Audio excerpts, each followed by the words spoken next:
मनीष पाखरे समयर घोर अभाव ऑफिस काम को घर काम सते जेमिति मनीष पेशी हो जाउछि।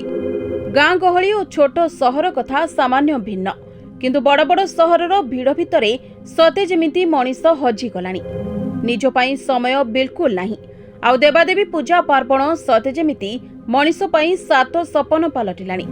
मनीषर ए परिस्थिति को देखि आजिर ए ऑनलाइन जुगरे एबे आसीगलानी अनेक ऑनलाइन प्लेटफॉर्म जहा जरिया आपण माने चाहिए आपण माने निज नाम गोत्र लिखि ऑनलाइन रे अर्थ पठाई देले आपण चाहुतिबा मंदिर रे आपणक पई पूजा होइजिबो। सेथि पई आपण गूगल सर्च कले एही ऑनलाइन पूजा पई उपलब्ध अनेक वेबसाइट देखिबा को पाई परिबे।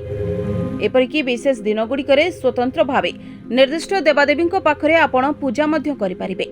जेमिति आज शिवरात्रि तेणु आपण चाहिए ऑनलाइन रे भारतर जेकोसी स्थान रे प्रसिद्ध शैवपीठ रे स्वतंत्र पूजा करि परिबे। द्वादश ज्योतिर्लिंग हेउ किंबा कोनोसी निर्दिष्ट शिवालय सब स्थान रे आपण चाहिए पूजा आरती प्रसाद समर्पण होम यज्ञ इत्यादि धर्मानुष्ठान आयोजन करि परिबे।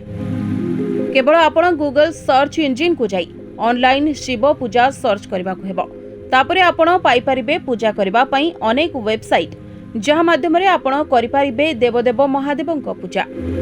किंतु देवादेवी को सीधा दर्शन करबा ध्यान करबा और मंदिर रे निजे उपस्थित रही पूजा करिबार अनुभूति स्वतंत्र और नियारा होइथाय जहाँकि आपण ऑनलाइन पूजा रे पाई परिबे नाही।